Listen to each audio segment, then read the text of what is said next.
Good morning, everyone. My name is Mighty Stream. I'm going to do your June the 26th, just for today, in a meditation. If you need to reach me, feel free to do so at Recovery of Hope 21 at gmail.com, or you can leave a comment down below. And as soon as I see your comment, I will respond. I promise. Okay, June 26th. The title of this meditation is Surrendering Self-Will. Our fears are lessened and faith begins to grow as we learn the true meaning of surrender. We are no longer fighting fear, anger, guilt, self-pity, or depression. That comes from our basic text, page 27. Surrender is the beginning of a new way of life. When driven primarily by self-will, we constantly wondered whether we'd cover all the bases, whether we'd manipulated that person in just the right way to achieve our ends, whether we'd missed a critical detail in our efforts to control and manage the world. We either felt afraid, fearing our schemes would fail, angry, or self-pity when they fell through, or guilty when we pulled them off. It was hard, living on self-will, but we didn't know any other way. Not that surrender is always easy. On the contrary, surrender can be difficult, especially in the beginning. Still, it's easier to trust God, a power capable of managing our lives, than to trust ourselves, whose lives are unmanageable. And the more we surrender, the easier it gets. When we turn our will and our lives over to the care of our higher power, all we have to do is our part as responsibly and conscientiously as we can. Then we can leave the results up to our higher power. By surrendering, acting on faith, and living our lives according to the simple spiritual principles of this program, we can stop worrying and start living. Just for today, I will seek knowledge of God's will for me and the power to carry it out. I will leave the results in my higher power's hands. Let's take a moment of silence, family, followed by the we version of the Serenity Prayer. Moment of silence now, please.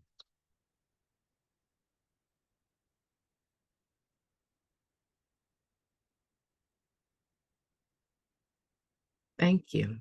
God, grant us the serenity to accept the things that we cannot change, the courage to change the things that we can, and the wisdom to know the difference. Just for today, please and thank you. I love this meditation. And I'm sure I've read it before. I've done the Just for Today's meditation for at least a year now. So I'm sure I've read this before. However, there's something that is so, like, is pulling me towards it. I can really relate to this meditation. I can relate and see if you can as well, okay? Let me walk through this at the pace that works for me. Sip this coffee and take my time with this. Okay. See if you can relate. This is my experience in relationship to this meditation, surrendering self-will. Self-will, what to me, for in my life, self-will was a whole entity all by itself. I don't know if you understand that or not, but all in and of itself, self-will was a whole entity, was a higher power. Okay, let me break this down. I was a person that, well, childhood trauma was very severe. Okay, so I was a person that realized that I could save myself in a sense. All right. And the way that I would save myself would be determine what the other person or the situation was, what I was dealing with, and I would analyze it and figure out how many different ways can this go. And then I would pick the worst case scenario, right? And then I would adjust or create this persona to deal with that particular situation. And almost 99.9% of the time, I was right. So as I developed confidence in my capability to read my emotional intelligence, right, to be able to read a room or a situation and respond in a way that would bring me out as the victor. In most situations, it wasn't even about being attacked. It wasn't about people misusing me or abusing me or discriminating against me. And most of the time, that was not even the case, but that's where my mind took it. And so I would figure out what's the worst case scenario, and then I would develop this persona to deal with that. And then that's who you would meet. That's who came to the table.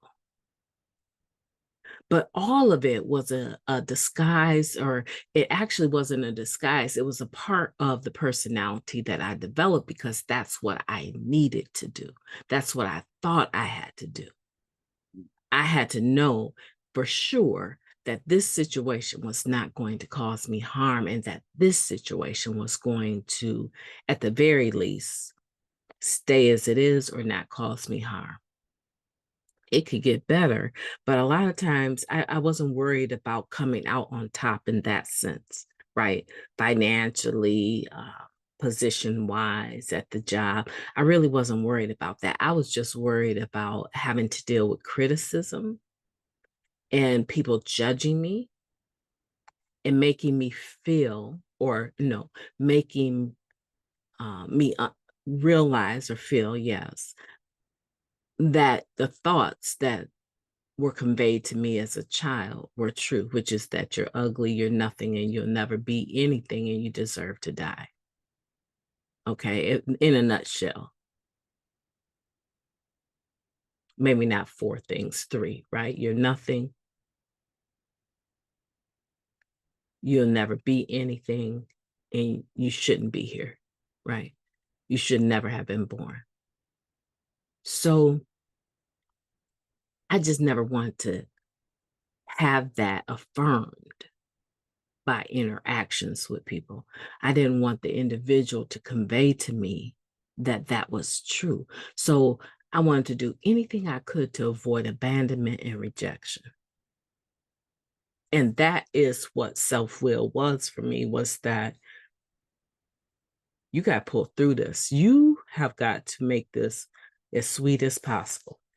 And that meant that, for the most part, I would just say manipulation in the sense of me not bringing my true essence to the table. In some situations, I probably manipulated and lied, but more than likely, it wasn't that. It was that I needed to get you to see me in this particular light so that that would cause you not to try and hurt me with your words or your actions. So it was manipulative in that sense. So I don't know if you can relate to that or not, right? Surrendering that was a process. I mean, I had already done step 6 and step 7 and still was funky, right? I still had the tendency to rely on these character defects that I thought were life-saving, right? They were survivor skills for me. And so it was really hard to relinquish it. You know, going through the steps for me wasn't quite honestly, going through the steps for me initially wasn't even about the growth that I was seeking. It wasn't about that. It was about being able to say, yeah, I'm working on step 6. And, this step here, man, my character defects. I don't know if I'm entirely ready. I mean, this is right. And I would philosophize about the steps that I was on in my shares to look good. It wasn't that I was interested in the work. Man, please. I wasn't even interested. I know somebody is laughing out there. Man, please, right? That sounds so crazy, straight ghetto, right? Man, please. Yeah, I know that's funny for someone, right? But it wasn't even about it. I didn't even like my sponsor, right? So that's what I'm saying. It wasn't even about, this relationship with my sponsor. I couldn't stand my sponsor. And the majority of the ones I had, I mean, man, if I could just get through a season with them, I was doing good, but it would take one-on-one, not even a phone call. Generally speaking, if they said yes, I was like, I don't think they know what they said yes to. I really don't know if they're ready for this because I'm not just, any old kind of sponsee that don't have a brain of her own, right? Yeah, like I'm not high, right? I was smart high. Can you imagine me and my intelligence, my game capacity when I'm not high? Like to sponsor me, you better bring it because not, I'm not weak, right? So I didn't even like my sponsor most of the time, and there was very few of them that I did. That's why I would just get another one. Like, no, you, you have to be able to bring this step work and these traditions and the spiritual application to me. This is not a fireside chit chat, right? I'm not really trying to hang out with you like that. So it wasn't even about trying to impress or have a relationship with a sponsor. It was about being able to say I had done it. Right? I worshiped knowledge and I worshiped myself. I worshiped self will. I was a God unto myself, not to others necessarily, even though there were situations where I felt that um, my ability to help was miraculous in it of itself for someone else. But I was arrogant, but not arrogant like that. Right. So my help was genuine. But mostly it served myself. My will, my self will was a God unto myself. So now trying to say, okay, I'm back at step 3 again. Turn my will in my life. How many times had I spiritually relapsed? I can't even necessarily count how many times I had relapsed spiritually on this issue of having a God of my own understanding because I felt so betrayed and so left and so abandoned and so rejected in the circumstances of my birth. I don't know if I've even talked about that here, right? The circumstances of my birth were so jacked up, right? You know, I don't have a story that my mother was raped and kept me and we don't know who my father is. I don't have that story. And I can only imagine what having that story as a part of a person's background. I can only imagine the automatic negative thoughts that would come with that through life, but pretty close, right? Mine is pretty close. And so, my that just kind of stopped me right there. It just hit my spirit right there. How so many of us today we're using drugs and picking up and having these behaviors and patterns play out It's a direct result of that early childhood development, a direct result of the messages we received, in those first couple, 3 years of life. And, in my story, I didn't have anything to do with how I came into this world, and neither did you. But the people that were raising us in our surroundings, how they responded to our presence sometimes became cemented in our being.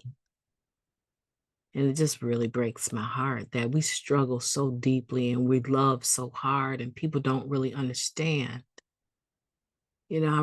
People really don't understand that being an addict it's not by choice most of the time. It's something that we stepped into to soothe the agony of who we the message that we received about who we were.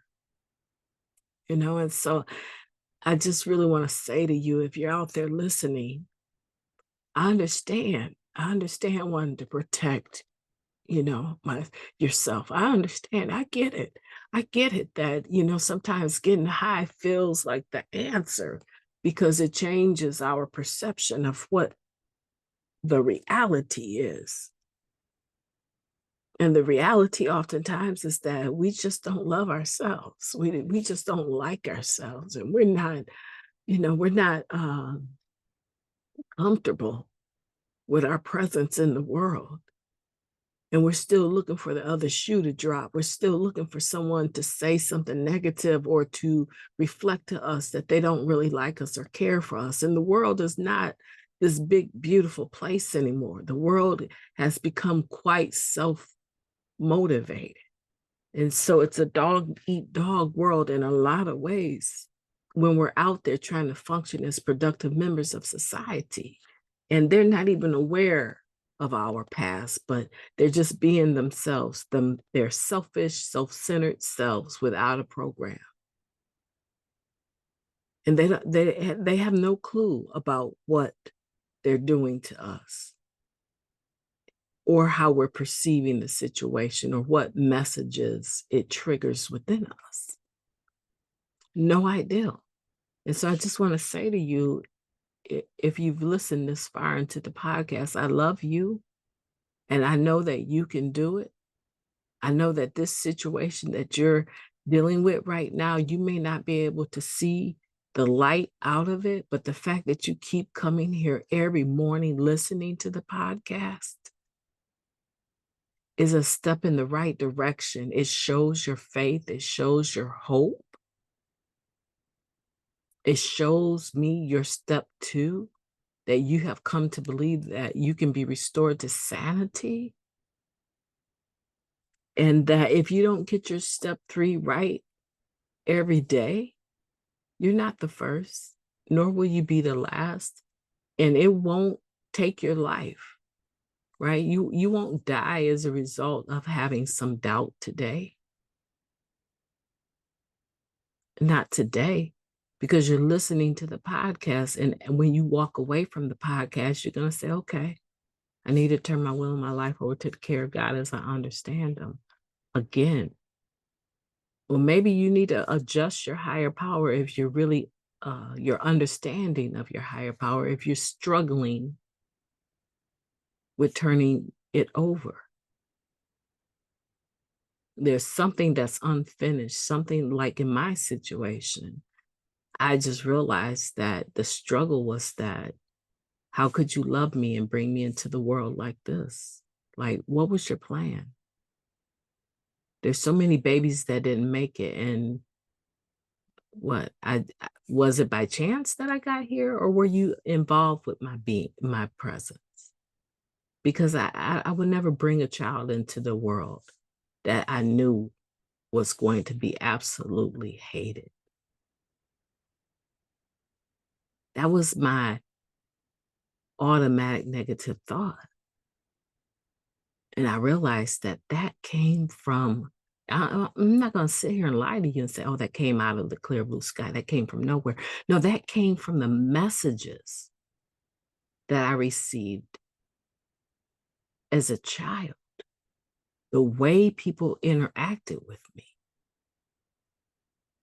and it became a part of my being as a grown woman.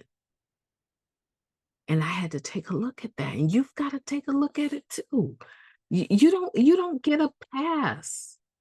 You do not get a pass. You are not unique in that sense. Using drugs obliterated everything that we knew. So yeah, you gotta dig in deep.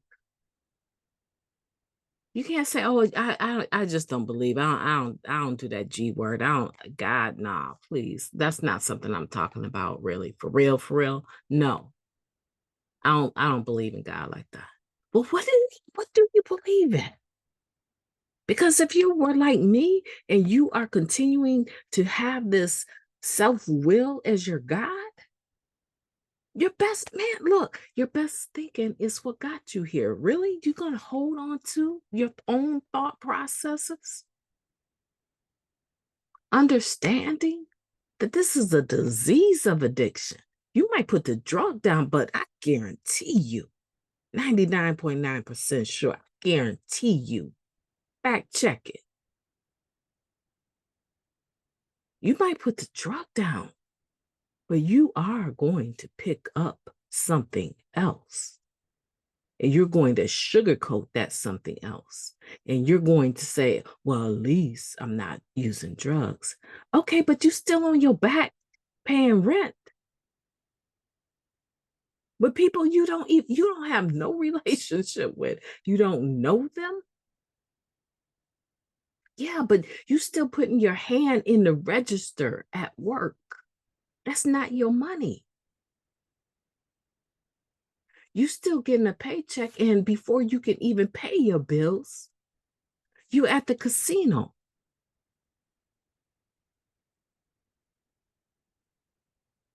You go to meetings, you not picking up drugs, but you picking up the newcomer. And you picked up all the last 30 that have come through the door and devastated the majority of them because they really think you about something. You helping them feel better about themselves. But no, you just are targeting them, right? They're just prey for your lust.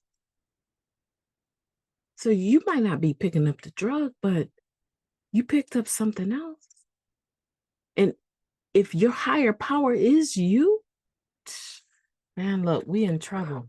Just for today, my name is Mighty Stream. Listen, I just want to share with you that recovery is possible. But we got to surrender self-will like completely. 100%. It served me absolutely. It served the purpose of making me think that I was better than I actually was.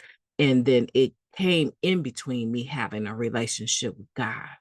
We got to move past that. We've got to move past that. This is not the season to be trying to get one more. People are falling dead at the first hit because most of the stuff is laced with fentanyl. And we don't even want to talk about trying. We don't even want to go there. This is not the season to take your self will back. This is the season to stick and stay, sit down, make sure you're working your process with your sponsor. We got to roll our sleeves up, folks, and get busy. My name is Mighty Stream. I've enjoyed talking to you today. I will post the next one here in a moment. Have a beautiful day on purpose. I most certainly intend to talk to you soon.